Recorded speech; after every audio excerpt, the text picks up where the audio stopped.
Bonsoir, peuple de Dieu, je suis le vaillant Abraham, j'ai 12 ans et le Seigneur m'a mis à cœur de bénir son peuple aujourd'hui, voilà. Et nous allons parler de la repentance. C'est mon message, c'est le message que le Seigneur m'a mis à cœur de pouvoir partager avec vous parce que ça va aider plein de gens, la repentance, voilà. Le premier pas, c'est la repentance pour améliorer ensuite ta marche chrétienne avec le Seigneur Jésus-Christ. Et ce n'est pas compliqué. Le baptême, tu peux le faire après. La repentance, c'est une prière de pardon et d'accepter Jésus-Christ dans sa vie. Voilà. Donc aujourd'hui, le thème que nous allons voir, c'est la repentance. Voilà. Et la repentance, c'est de faire ce que Jésus-Christ nous demande de faire. Voilà. Comme moi, avant, je peux vous dire qu'avant, je n'étais pas comme ça. Mais depuis que Dieu est passé par mon Père spirituel pour venir, pour amener à me repentir, voilà, j'ai changé. Donc, je veux que vous fassiez pareil, même si vous n'avez pas de Père spirituel. Vous pouvez le faire vous-même seul. Vous pouvez le faire. C'est Dieu qui donne l'intelligence et la maturité. Peu importe si vous êtes seul, Dieu va vous donner des nouvelles connaissances. Il va vous donner de l'intelligence. Voilà. Donc le premier point de la repentance, de ce que nous allons voir, c'est l'abandon du péché, bien sûr. Quand tu décides d'accepter Jésus-Christ dans ta vie, tu dois arrêter toutes les mauvaises choses que tu faisais avant. Tu dois arrêter de pécher, voilà. Il y a plein de péchés. Ça, nous allons voir ça dans une autre vidéo, des différents péchés commis. Mais là, on parle de la repentance. Donc, ça parle aussi de l'abandon du péché. Si tu sais, toi-même tu sais, ton esprit est conscient que tu fais des choses qui sont mauvaises, arrête ça immédiatement. Arrête ce que tu fais qui n'est pas bon, arrête. Si tu décides à te repentir maintenant, ton esprit doit oublier les mauvaises choses que tu faisais avant. Tu dois abandonner le péché définitivement. Tu dois chercher à faire ce que Dieu te demande de faire. Car il y a le péché, c'est ce qui t'empêche, c'est ce qui empêche toi et Dieu, c'est ce qui met une séparation. Ça crée un mur qui t'empêche de voir la face de Dieu, qui t'empêche de voir ce que Dieu fait pour toi. Voilà. Donc, moi aussi avant, je pensais que non, je crois en Dieu, je vais à l'église, c'est fini, je vais entrer au paradis. Non, non. C'est maintenant que Dieu m'a ouvert les yeux. Il m'a montré que pour monter au paradis, c'est pas seulement aller à l'église, mais plutôt de faire ce que Dieu nous demande de faire et d'abandonner le péché définitivement. Avant même le baptême, tu dois abandonner le péché. Quand tu te baptises, c'est-à-dire que tu décides à entrer, en fait, tu décides vraiment à entrer dans les profondeurs, à devenir un vrai disciple de Jésus-Christ. Oui, moi actuellement, je suis un disciple. Je suis un disciple de Jésus-Christ, même si je ne me suis pas baptisée. Je vais me baptiser. Je me suis déjà baptisée du Saint-Esprit. Dieu m'a déjà baptisé du Saint-Esprit, mais il y aura le baptême d'eau pour la confirmation aux yeux des humains. Voilà. Donc, parce que il faut aussi montrer aux humains, quand même, qu'on doit leur montrer l'exemple pour les amener à se baptiser. Parce que Dieu, lui, devant lui, je suis déjà baptisée. Il m'a baptisé de son Saint-Esprit, il m'a lavé par son sang. Actuellement, avant, je ne pouvais même pas faire cette vidéo, mes frères, je ne pouvais pas faire. Dieu m'a baptisé de son Saint-Esprit. Oh, c'est pour ça que maintenant, il m'a renouvelé en fait. Et donc, pour confirmer aux humains que j'ai vraiment changé, il me reste le baptême d'eau qui va arriver parce que j'ai déjà pris la décision. Donc, voilà, suivez mon exemple, même si vous étiez dans le péché avant. Dieu, il pardonne toujours ses enfants. Il pardonne toujours ses enfants, peu importe le péché que vous avez fait.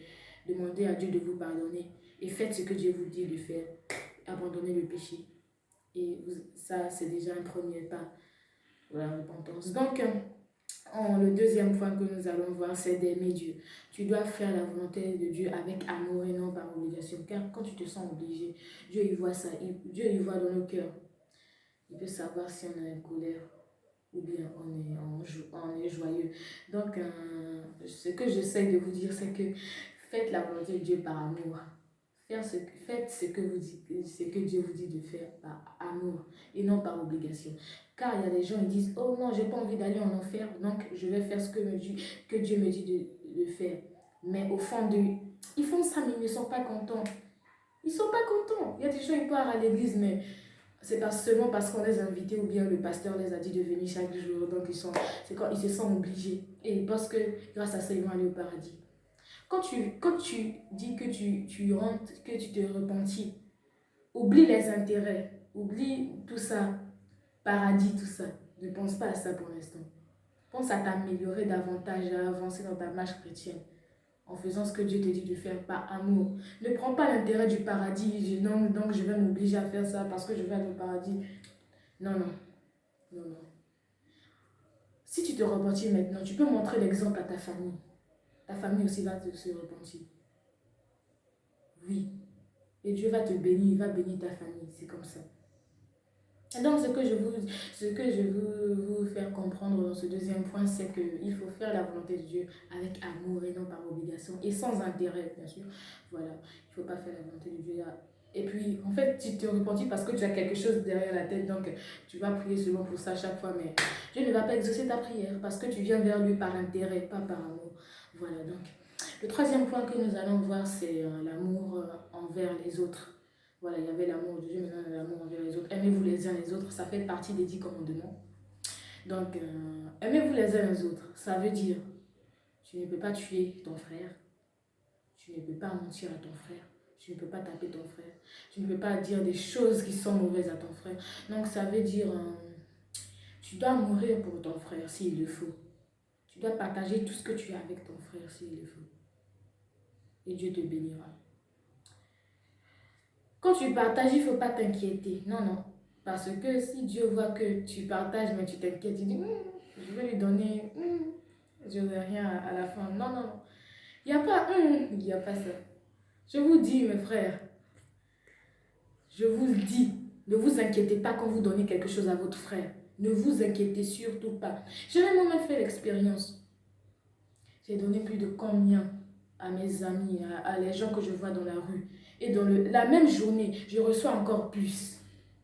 Et je ne m'inquiétais pas en fait, je ne pensais même pas à ça. Il ne faut pas aussi penser que tu vas t'attendre. En fait, tu donnes parce que tu sais que Dieu va te donner. Il ne faut pas penser à ça. Tu donnes, sens-toi libre, ne pense pas à ça, pense à autre chose, pense à ce que tu dois faire et tu te donneras. Il ne faut pas t'inquiéter quand tu partages avec ton ami. L'amour, aimez-vous les uns les autres. Il y a plein de choses dedans. Donc, il y a le partage, partager avec tes amis. Il y a le pardon. Tu pardonnes ceux qui t'ont fait du mal. Faire du bien à ceux qui vous font du mal. Tout ça, on va voir ça dans une autre vidéo. Il y a plein de messages que Dieu m'a mis à cœur. Mais ce sera dans les autres vidéos. Ne vous inquiétez pas. Donc, c'est ça. Aimez-vous les uns les autres. Tu dois mourir pour ton frère s'il le faut. Tu dois mourir pour ton frère s'il le faut. Je vous le dis. Même si tu as seulement un pain, que ton frère en a plus besoin. Même si vous deux, vous avez faim, donne-le. Tu n'es pas obligé de couper, non, tiens, moitié, moitié. Ça aussi, c'est du partage, oui. Mais c'est pas grave, tu te donneras plus. Mais il ne faut pas t'inquiéter, je vous l'ai dit encore. Genre, tu donnes quelque chose, après tu t'inquiètes, oh, mais comment moi je vais faire tout ça? Ben, voilà, Dieu ne va pas te bénir parce qu'il voit dans ton cœur. Je vous le répète, Dieu voit dans notre cœur. Donc ce que nous faisons, on doit le faire par amour. Tout se colle avec l'amour. Aimez Dieu, l'amour. Aimez-vous les uns les autres, l'amour. Pas l'obligation. Ne te sens pas obligé de le faire. Si tu ne peux pas le faire, laisse tomber. Si tu ne peux pas le faire, laisse tomber. C'est comme si tu te forçais, laisse tomber. Ça ne sert à rien. Dieu va bénir ton frère, il va avoir ce qu'il veut autre part. Voilà. Donc, le quatrième point, c'est être disciple de Dieu coûte que coûte. Voilà, ça signifie plein de choses. Ça signifie que malgré les souffrances, malgré les situations, ne baisse pas les bras. Continue à faire la volonté de Dieu malgré les souffrances, malgré les hauts et les bas, peu importe les situations. Il y a des jours où ça, tu te sens genre, Dieu m'a abandonné, j'ai des problèmes pour la maison, tout ça. Non. Oublie tes problèmes, même si tu as des problèmes, oublie. Quand Dieu va voir ça, il va sentir que tu l'aimes. Il va sentir que tu t'es consacré à lui. Donc il va t'aider. Il va régler tes problèmes pour toi. Il va te donner ce que tu as besoin de ça. Dieu exauce nos prières. Il y a des prières qu'il exauce, vous ne remarquez pas.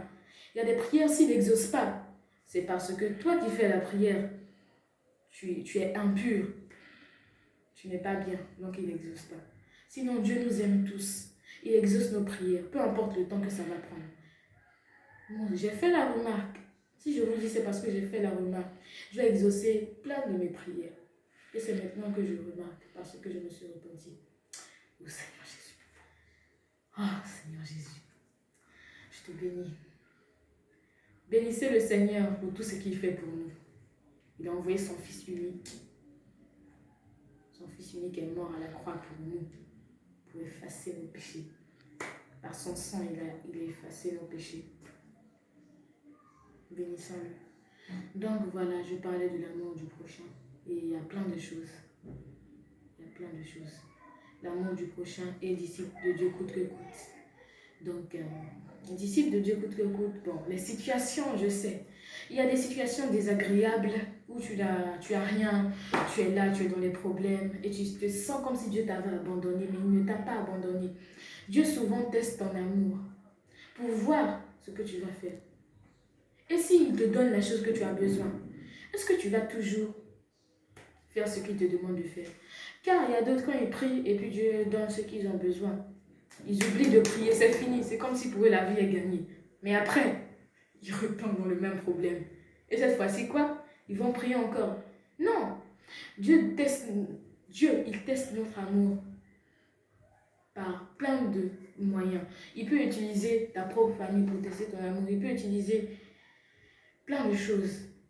Il peut utiliser plein de choses. Vous voyez, il peut utiliser plein de choses pour tester votre amour. Donc, c'est ce que je suis en train de dire, malgré les situations, malgré les hauts et les bas. Donc, voilà ce que je disais. Donc, prenons même l'exemple d'Abraham qui a failli sacrifier son fils parce que Dieu lui avait demandé. Et Abraham a fait une grande action parce qu'il a accepté, même s'il n'a pas sacrifié son fils, même si Dieu l'a arrêté, il a accepté sans s'inquiéter. Parce que nous savons, les mères et les pères, ils aiment leur fils. Oui, ils aiment leur fils. Donc pour les sacrifier, ça va être dur. Mais Abraham, il ne s'est pas inquiété. Même s'il aimait son fils, il a accepté. Et Dieu l'a arrêté immédiatement. Dieu l'a arrêté immédiatement. C'est-à-dire que Dieu peut nous tester par plusieurs moyens. Mais forcer s'il nous teste, c'est pour voir notre amour. En faisant ça, Abraham a prouvé qu'il aimait Dieu. Abraham a prouvé qu'il avait la foi en Dieu en faisant ça. Donc peu importe ce que Dieu va nous dire de faire, peu importe, même si ça nous coûte cher, faisons-le. Faisons-le, Dieu va nous bénir. Il va nous récompenser. Est-ce qu'Abraham il a accepté, mais il n'a pas sacrifié son fils. Dieu l'a arrêté. C'était seulement un test.